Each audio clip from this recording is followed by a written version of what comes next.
Yes, come in.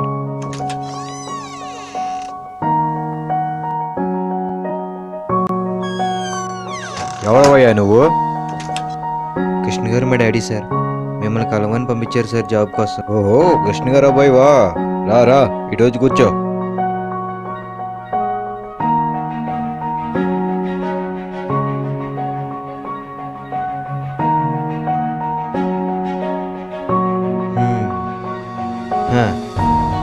ఏయ్యా, ఏ ఉద్యోగం చేస్తావు? ఎంత శాలరీ కావాలేంటి? ఏ ఉద్యోగం అయినా పర్లేదు సార్, చేస్తాను. చేస్తారు. ఎవరో రికమెండేషన్తో ఎక్కడికి వస్తారు? ఏవయ్యా, ఏ పిచ్చిలు కూడా రావు, మీకు ఉద్యోగాలు ఇవ్వాలా? సార్ సార్ నిజమే సార్, మాకు ఏబీసీలు కూడా రావు సార్. మా నిరుద్యోగ జీవితంలో మాకు ఏబీసీలు నేర్పిన అర్థం ఏంటో చెప్పమంటారా? ఒక్కొక్క పదానికి ఒక్కొక్క దెబ్బ సార్. ఏ అంటే ఎక్కడ పడితే అక్కడ, బి అంటే బికార్లో తిరుగుతూ, సి అంటే సిగరెట్ కాల్చుకొని, డి అంటే డిగ్రీ చేత పట్టుకొని, ఈ అంటే ఇదే జీవితారు అనుకుంటూ, ఎఫ్ అంటే ఫాస్ట్గా, జి అంటే జిడ్డుగారి ముఖంతో, హెచ్ అంటే హెచ్ తగ్గిన రోడ్డుపై పడుతూ లేస్తూ ఇంటికి వెళ్తే అక్కడ మా అమ్మ అయ్యి అంటే అయ్యో పాప అని ఓదార్చేది సార్. ఏ అంటే జయం కలుగుతుందని దీవించి పంపేది. కే అంటే కేవలం ఇదంతా నా కర్మ అనుకొని, ఎల్ అంటే ఎల్రా బాబు అనుకున్నాను సార్. ఎం అంటే ఎమ్మెల్యే కొడుకుని చూసి ఎన్ అంటే ఎందుకురా జీవితం అనుకున్నాను. ఓ అంటే ఓన్ వాళ్ళు రాని వాళ్ళు కూడా పి అంటే పిఎల్గా చాలామని అవుతుంటే, క్యూ అంటే క్యూలో నిలబడడం అలాంటి వాళ్ళు ఒక్కడికి, ఆర్ అంటే అర్జెంట్గా ఒక్క ఖాళీ సీట్ ఇమ్మంటే, ఎస్ అంటే ఎస్ అనే వాళ్ళే కరువయ్యారు సార్. టీ అంటే టీ తాగుదామని ₹1 అడిగితే, యూ అంటే యూ ఫూల్ అనేవాళ్ళే కానీ రూపాయి ఇచ్చేవాడు కూడా లేడు సార్. వి అంటే విధి లేక, డబ్ల్యూ అంటే డబ్బులు లేక రోడ్డు మీద తిరుగుతూ ఉంటే, ఎక్స్ అంటే ఎక్స్క్యూజ్ మైన్ ఒకటి వచ్చి, వై అంటే వైన్ బాటిల్ చేతిలో పెట్టి పారిపోయాడు సార్. వాటి తరకు వచ్చిన పోలీసులు నన్ను పట్టుకున్నారు. జడ్ అంటే జడ్జిమెంట్ లేక జైలు పాలయ్యాను సార్. ఇది సార్ నా నిరుద్యోగ జీవితంలో ఏబీసీలు నాకు నేర్పిన అర్థం. మీకు మీ ఉద్యోగానికి నమస్కారం సార్. You scoundrel. ఏదో జాబులు ఇంటర్వ్యూకి తిరగలేక సత్తున్నాను.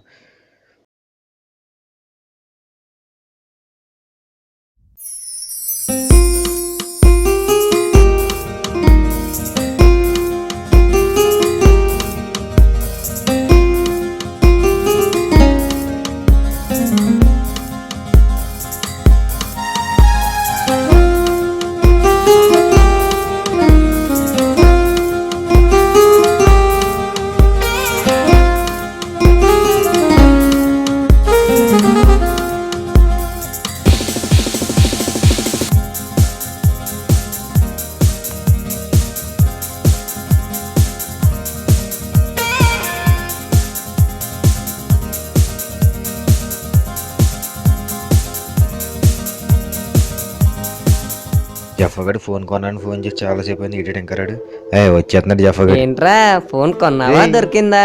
ఇదిగోరా ఫోన్. బో కాస్ట్లీ మొబైల్ రా. ఫోన్ నాదైతే నీకు కాలేదు, కొత్త దెబ్బ ఎక్కడి నుంచి. హలో హలో, మీరు మాట్లాడే ఫోన్ నాదేనండి.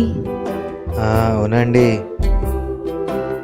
మీరు ఎక్కడున్నారో చెప్పండి, నేను అక్కడికి వచ్చి ఫోన్ తీసుకుంటాను. కానీ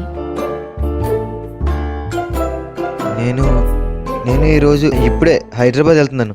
అయ్యో అవునా? మళ్ళీ మీరు ఎప్పుడు వస్తారు? After 1 week. అయితే సరే, నేను అప్పుడే వచ్చి తీసుకుంటాను. సరే, కానీ అప్పటి వరకు మీరు నా కాంటాక్ట్లో ఉండాలి కదా. సో డైలీ కాల్ చేయాలండి. మీరు కాల్ చేయకపోయినా నేను మీ కాంటాక్ట్లో ఉంటాను కదా. ఆహా, కరెక్ట్గా 1 వీక్లో మీ ఫోన్ మీకు ఇచ్చేస్తాను.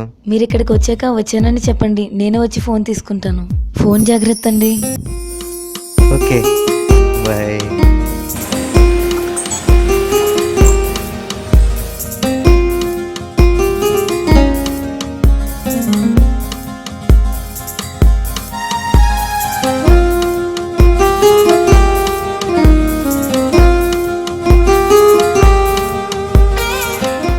నీకు నేను ఒక అబద్ధం చెప్పాను.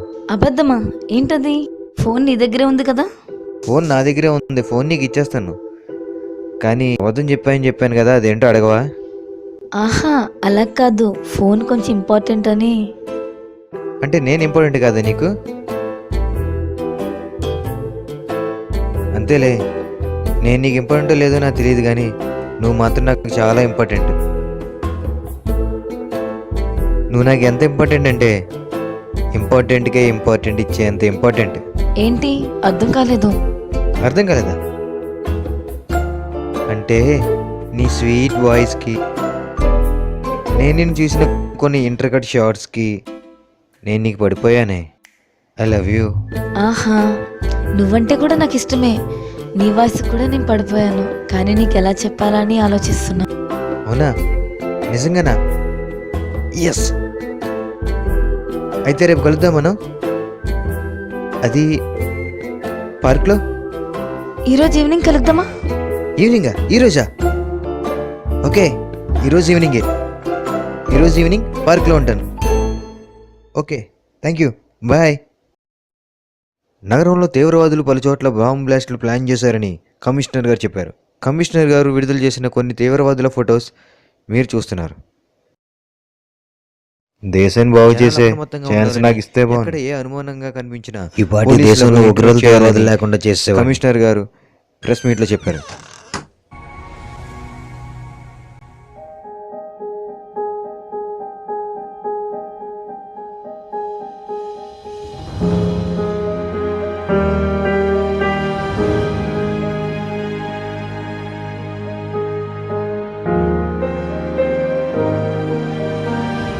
ఈ అమ్మాయి నా బంగారం అనుకుంటా.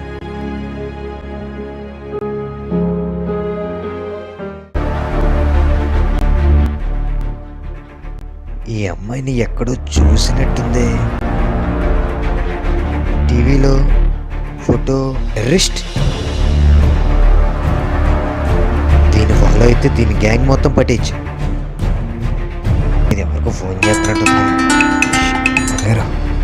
బంగారం, నేను పార్కులో ఉన్నా, చిన్న పనిలో ఉన్నాను. నువ్వు పార్కు బయట గేట్ దగ్గరికి వచ్చేయి, నేను అక్కడ వచ్చేస్తాను. ఓకేనా? ఓకే. ఇది ఎక్కడికి లేచిపోతుంది.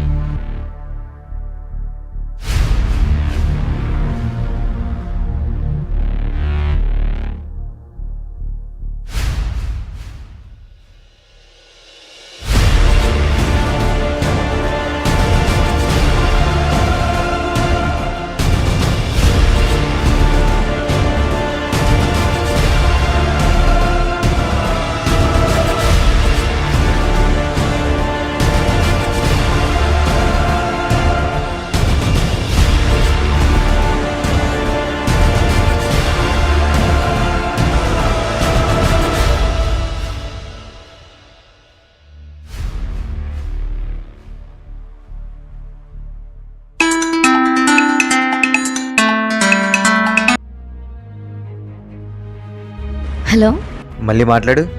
ఎక్కడున్నావు? ఇంకోసారి మాట్లాడు. ఎక్కడున్నావు?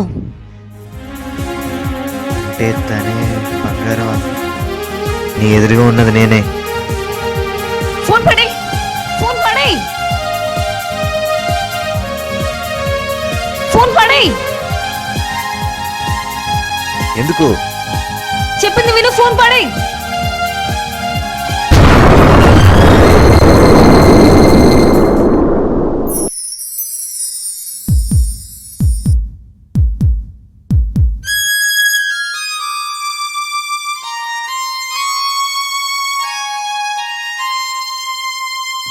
నాలో ఉన్న ప్రాణం నీవే తెలుసుకోమ్మా. ఆ ప్రాణం లేని దేహం కాలుతున్న దేహం అమ్మ. ప్రేమ అన్నది నామది, ప్రాణమే ఇవ్వమన్నది, స్నేహం అన్నది నేమది, తను దూరం కమ్మన్నది. గుండెను గుడిగా చేస్తే ఆ గుండెకు గాయం చేస్తే కలలకు రూపే లేదుగా, శిలలకు శాపం పోదుగా. కలలకు రూపే లేదుగా, శిలలకు శాపం పోదుగా. శిలగా మారినా తొలి చినుకే రాలినా